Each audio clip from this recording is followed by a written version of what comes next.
Hi, it's Dwyer, dwyervip.com.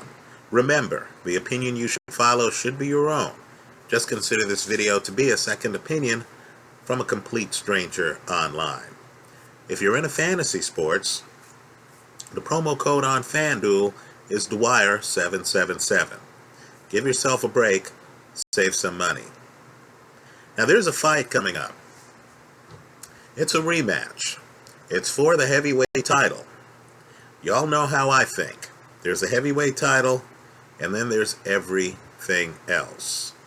And it's between Vladimir Klitschko, the former champ, and the current champ, Tyson Fury. Now, while these two fighters may look similar, I believe they're very different. I believe one of the two guys really is making a case as one of the better heavyweight champs we've had talent-wise historically. Now, before I get into that, let me draw an analogy with baseball.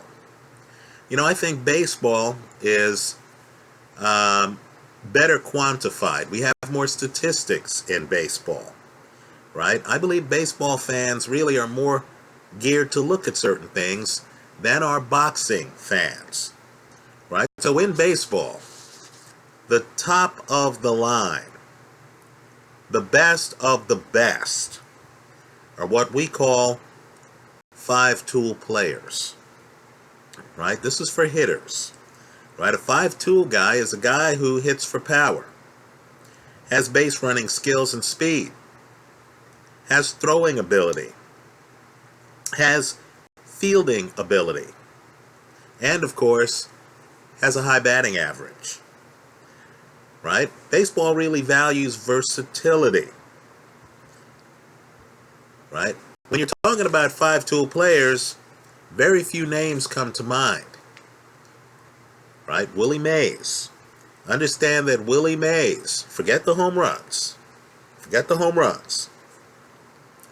Willie Mays led the National League in steals in 1956, 1957, 1958, 1959, right? He led the National League in batting average in 1954 for his career, right? A career that spans through the dead ball era of the 60s. Willie Mays had a career batting average over 300, 302, right? Mike Trout today, this year, and this year's typical of Mike Trout, 28 home runs, 26 steals, leads the league with an on-base percentage of .436, right? Is currently hitting .316. You'd be hard-pressed to find a better fielder than Willie Mays and Mike Trout, right?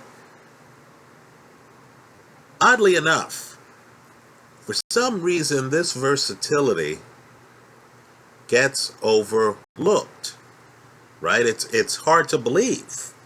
But Willie Mays only won 2 MVPs. Mike Trout's only won 1 MVP. Right? This reminds me of when Michael Jordan arguably was the best player in the league offensively and the best player in the league defensively. He shows up to the All-Star game, throws down the first triple-double in All-Star game history. And they gave the All-Star MVP to Glenn Rice. Right? 2 years when it was obvious that Jordan was the gold standard, Karl Malone won the MVP. Right? Overall brilliance, for whatever reason, gets overlooked. Right? We discount it. It's as if we're tired of seeing a guy who has all the tools. Right? We're more dazzled by the guy who has the fastball than who has the full arsenal of pitches. Right? We're dazzled by the guy who has the hand speed, but who might not be adaptive reactive, might not be able to make adjustments. Now look, this is not to suggest that we don't all have flaws. I'm going to go down some of the biggest names in boxing history and just tell you an aspect of their game that I thought created problems for them, right? Ali, as I've said many times here online, didn't go to the body. Joe Louis, bad foot speed, right? Louis never races across the ring, folks. Cost him in numerous fights. The Billy Conn fight, he's on the verge of losing. The Ezra Charles fight, he does lose, right? Ray Robinson got hit quite a bit, didn't he? Again, I'm just focusing on boxing royalty, right? He could be roughhoused. He's roughhoused by LaMotta. I know that's one fight out of several, but he's roughhoused by LaMotta.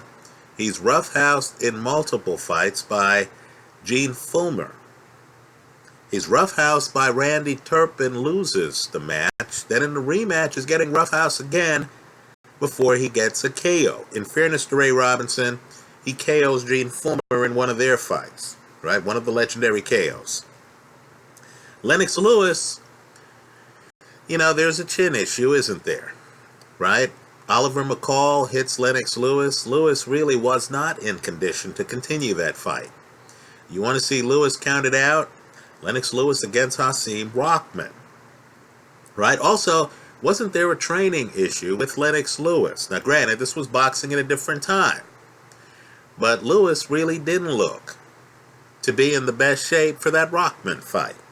Right? Lewis was a guy who liked to live a little bit.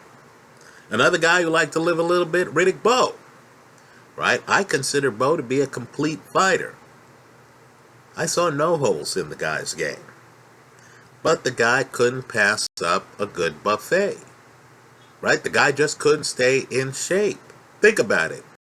He has Eddie Futch as his trainer.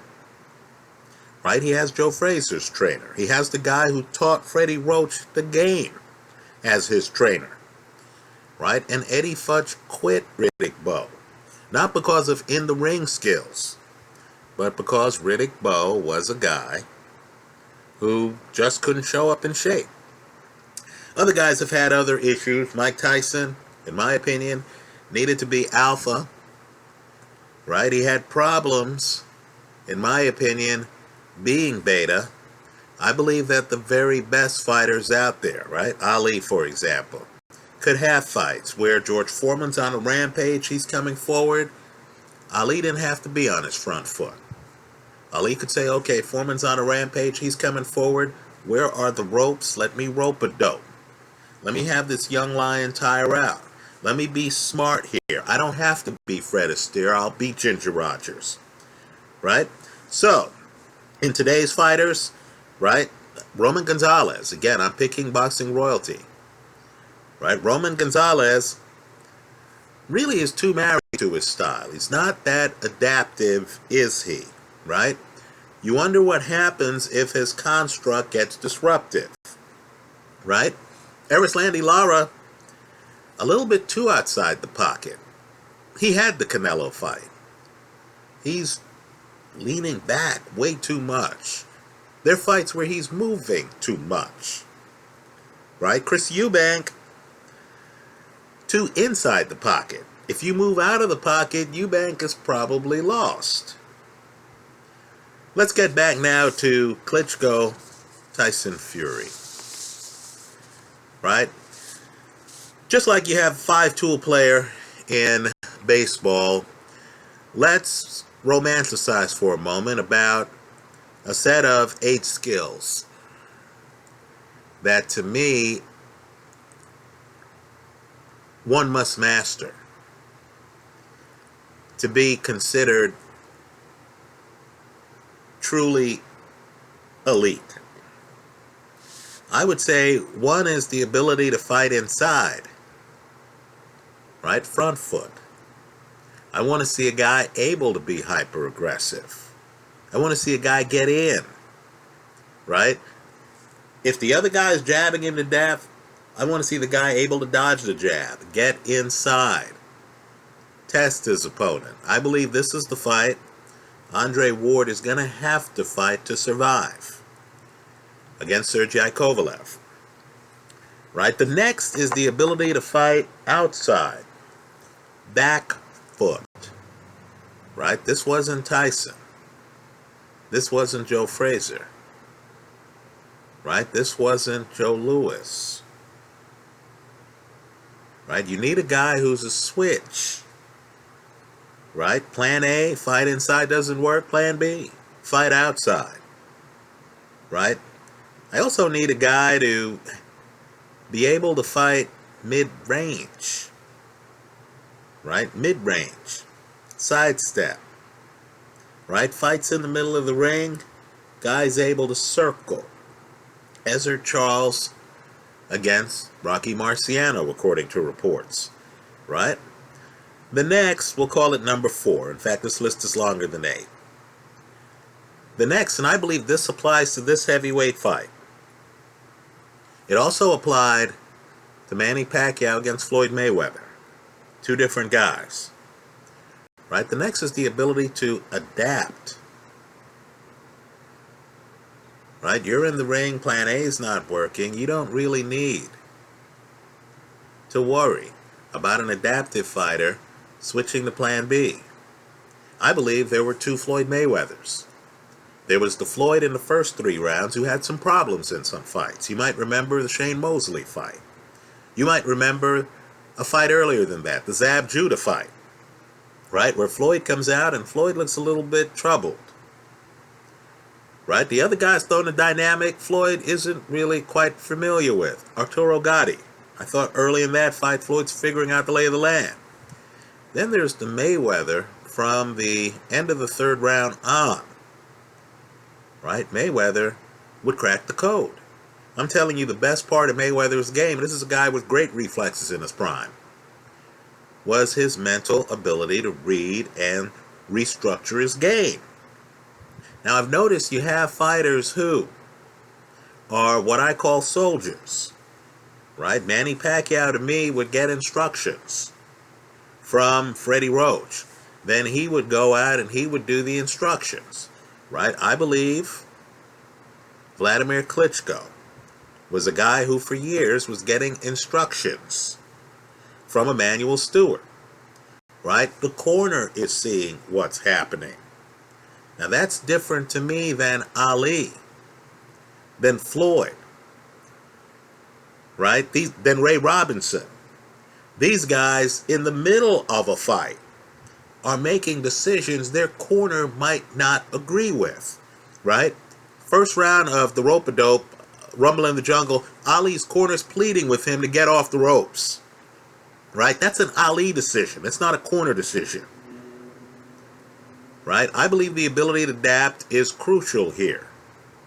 Fighters who adapt so well that they can switch from lefty to righty for prolonged periods of time. Think Tyson Fury. Think Terrence Crawford. Think Andre Ward, right? To me, those guys have a decided advantage. Then, of course, if you're really going to be an elite, right? 5-tool in baseball. We'll call this 9 or 10-tool in boxing. You need power. Would it surprise you to know that Tyson Fury, as I'm making this video, has knocked out over 70% of his opponents? Right? You need the ability to close the show. There has to be that risk of danger for an uppity opponent, doesn't there?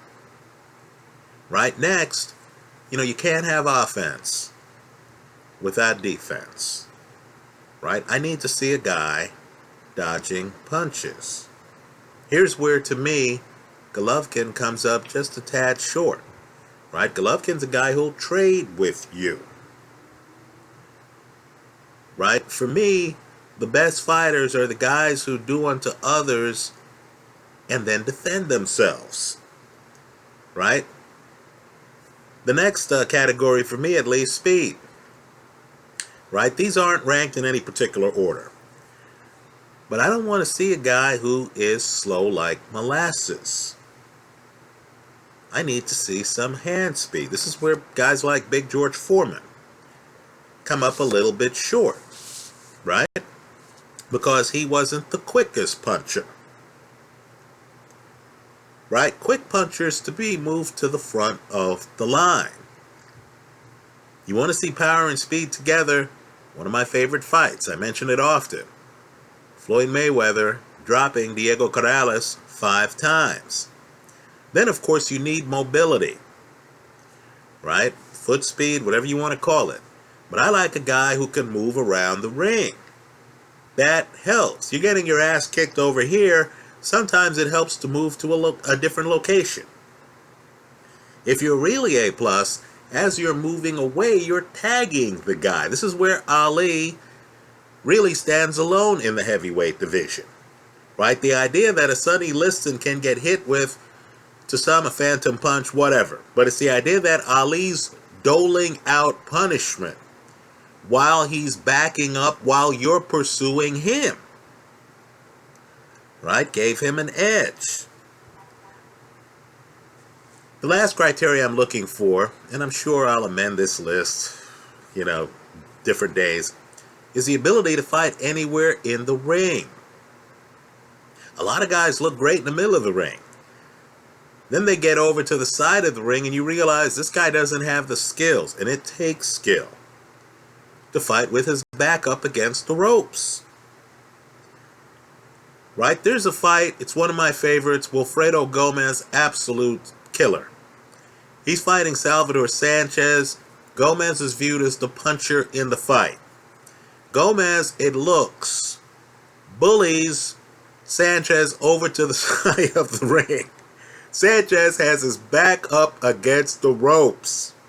It's so sudden, the next thing you see is Gomez on the canvas. Right? If you know anything about Salvador Sanchez, one of the best fighters I've ever seen, taken from us way too soon, it was that Sanchez was comfortable wherever he was, right? Whether he's fighting Gomez, Danny Little Red Lopez, Azuma Nelson, right? Salvador Sanchez was comfortable in the middle of the ring, on the side of the ring, wherever. Right? He was still Salvador Sanchez. You couldn't get him on the ring and get him on the ropes and completely dismantle him. There's a question on some elite fighters. Sergey Kovalev, right? If he has to back up, if he's up against the ropes, is he the same guy? Let me say this too. Floyd Mayweather's fighting Ricky Hatton. The fight, by the way, is not that close. Look at the scorecards. Ricky Hatton bullies Floyd over to the ropes, or so it seems. Right? Check left hook. Ricky Hatton finished. Right? Floyd basically was using the ropes as an opportunity to time Hatton on the way in. Now let's talk about Vladimir Klitschko. He's a Hall of Famer. Long reign as heavyweight champion. No question about it. But to me, he can't fight inside. Right? I hardly ever see him go to the body.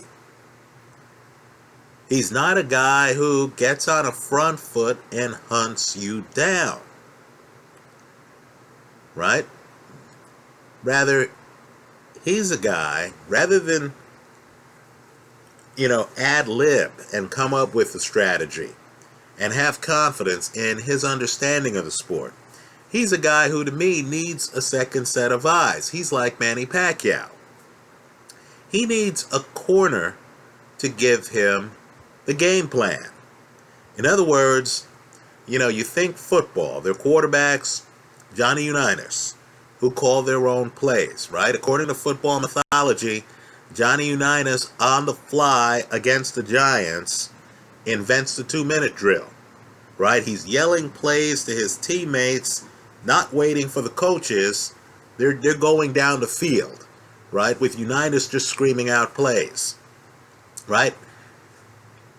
The quarterback who calls their own plays and who calls audibles, Peyton Manning, is different from the quarterback who's looking to the sideline for the input of the coach. right? The guy calling his own plays has to figure out football. He has to be reading the whole time what works, what doesn't.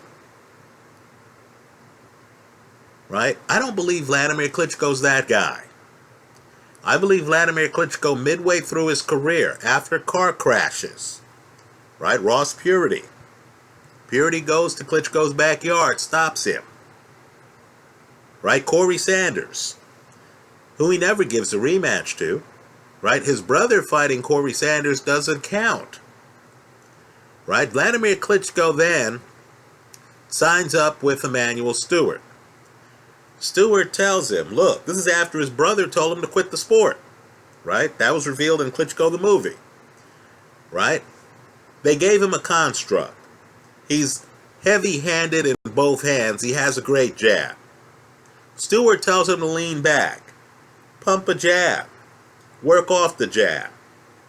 Right? When you start to get comfortable, start throwing left hooks. Right? Always have your right hand cocked. Come over the top with the right hand after a jab when you feel truly comfortable and want to throw power shots. Now that's very different than Tyson Fury. That's very different than Tyson Fury. I believe Tyson Fury has a set of skills. And I believe Tyson Fury comes in the ring and he's changing his game based on what he's seeing. Right? He has a great corner, sure. He's not relying on his corner. His corner is really more of a group of friends who are at the fight with him. It's just like Ali, right? Ali cared about what Angelo Dundee had to say. But it's really more of a conversation. Ali thinks rope-a-dope here in this fight. So he goes to the corner. He's getting second and third opinions. But he's making the call. He's not the quarterback getting the play. And then going out there and running left as the coach has asked. No. So to me, Tyson Fury has certain things that Vladimir Klitschko doesn't have. I think Fury enters the ring, he's more adaptive, reactive. In this fight, whatever Klitschko throws at him, Tyson Fury in the round, in the moment, is going to be able to make the adjustment. First fight, he's going back. Back foot game. Just understand, Tyson Fury could rough up Vladimir Klitschko if he wanted on his front foot. What's Klitschko going to do? Try to tuck taller Tyson Fury under his arm like he did Alexander Povetkin? He can't do that. Fury's too tall. Let me say this too, in terms of making adjustments. Understand Tyson Fury can go left or right seamlessly for entire rounds. So, if he needs to dodge the jab, he'll go southpaw. He'll still be effective. He has the full arsenal of his game. Right? Let me say this too. Like Ali, Klitschko hardly goes to the body. Tyson Fury can live on your body. Look at the Derek Chisora fight. Right? First fight is so preposterous between these two guys that there's a moment in the fight where Tyson Fury's outside. He's dancing around. He puts one hand behind his back. Then he puts the second hand behind his back. You know why? Because he had figured out Klitschko's construct. Because he knew Klitschko would have to wait until the round ended to talk with his corner to figure out how to combat this. Right? So, I have the utmost respect for Vladimir Klitschko, but this is like an R&B musician against a jazz musician. Right? They're just different. Right? The jazz guy is daring to go into solos that aren't written on paper. He's daring to go off beat. This is Miles Davis. This is, Coltrane. You understand what I'm saying. Tyson Fury, much better than advertised. He's been reckless in fights. He's been knocked down in fights. The Steve Cunningham fight, I don't know what the brother was thinking. He has his hands at his side, he gets hit upside the face, goes down. What I want people to then think about is, how many Steve Cunningham fights have you seen where a guy then decides, you know what, I'm the bigger man here. I'm going to make size an issue. Tyson Fury, the same guy who was outside against Vladimir Klitschko when he took the title, decides he's going to be inside on Steve Cunningham, smothers Cunningham's jab, is leaning on Cunningham. Cunningham's feeling his weight. This is a George Foreman move. Right? You're a big man. You come in. You're not even clinching the guy. You're just leaning on the guy. You're making the little man understand, look, dude, you're little. Right? I have size. Tyson Fury throws his weight around. In the corner of Steve Cunningham that day was Naseem Richardson. Yes, Bernard Hopkins is Naseem Richardson. Those men were outraged. Fury ends up with the stoppage. Those men were outraged. They complained after the fight about all the excessive leaning Tyson Fury was doing. Understand, Tyson Fury can make his size an issue when he wants. He's an adaptive, reactive fighter with skills who has a plan A, a plan B, a plan C, a plan D, who doesn't need to wait for his corner to tell him what to do. Let me say this too. When Fury wants, right, and these are the guys who are scary, when he wants, he can speed up his hand speed. He can start putting punches together in combinations. Now, I don't say this lightly, and I know a lot of you disagree with me strongly. You've told me that, right? People know I like fighters like Fury, James DeGale. I always hear, come on, man, these guys aren't that good. I'm just telling you, this guy is the best heavyweight in several years. Right? Now, he's already beaten Vladimir Klitschko. If he beats him again, really, I don't see the guy other than maybe Alexander Povetkin, who's out there right now, who's going to make it a close fight for Tyson Fury. Right? So, just like somehow Willie Mays goes through a career where he's hitting home runs and leading the league in steals and winning batting titles, just like Willie Mays goes through that 22-year career, 22 or so year career with 2 MVPs. Just like somehow Mike Trout isn't even viewed as the leading candidate for the MVP this season, even though he leads the league in on-base percentage and has 26 steals and 28 home runs. I'm just telling you, we're really just looking at Tyson Fury, and we're overlooking the brilliance, because the brilliance is in his versatility. Right? Last fight, he took away the jab from Vladimir Klitschko. Klitschko was low volume because once his construct was broken, he didn't know how to make adjustments. Tyson Fury is making adjustments every round.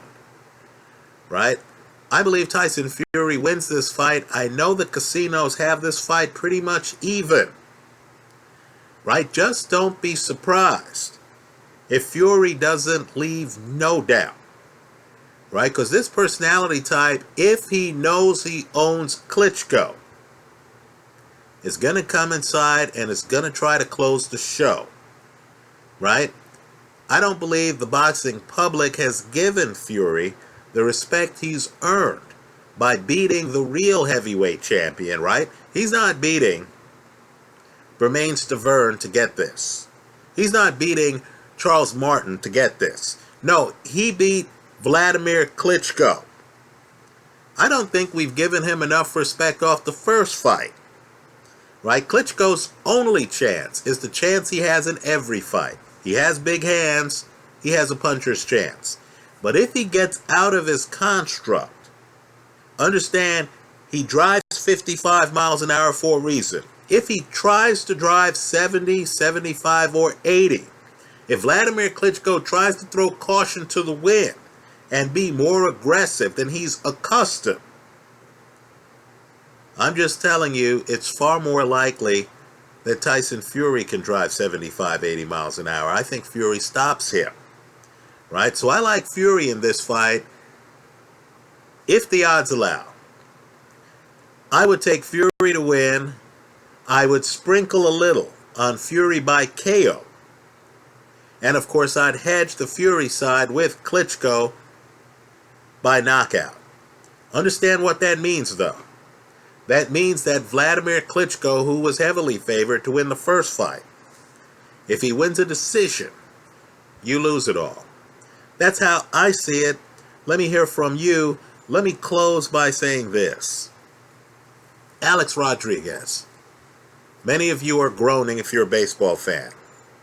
In 1998, Rodriguez, who of course ended his career just a tad under 700 home runs, had 46 steals. 46. Folks, he won the batting title in 1996. Right? Understand, this is a dominant baseball player, but yet we overlook him.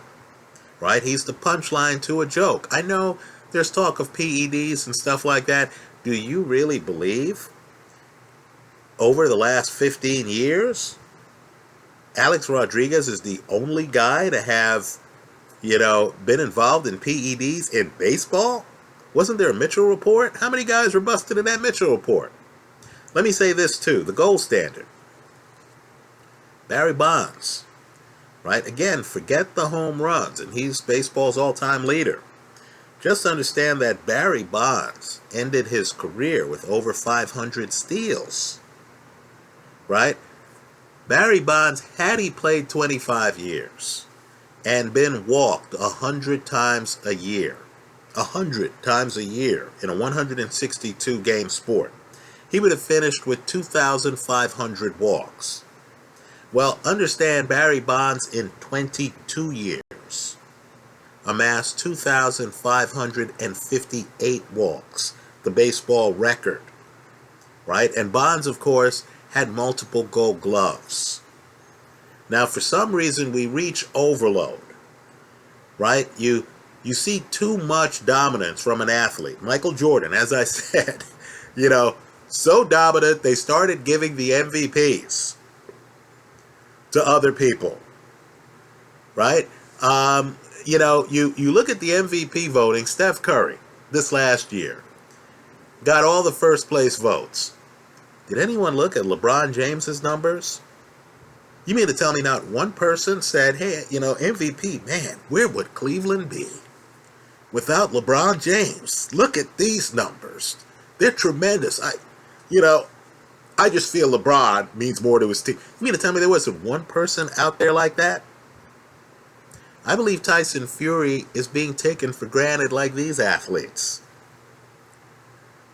Right? If Tyson Fury's as good as I think, we'll be talking about him with these athletes. I think he beats Vladimir Klitschko. This is the second fight between these two, where I'm picking Tyson Fury. Right? Tell me who you picked the first time and why. Tell me if you feel the second fight's going to be different than the first. Tell me the parts of his game, right, that Tyson Fury is lacking that Vladimir Klitschko has.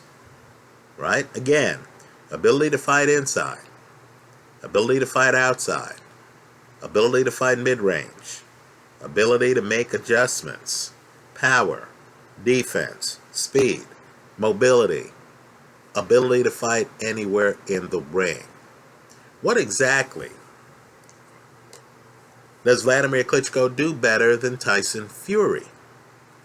I hope you leave those thoughts in the comment section to this video. Thanks for stopping by.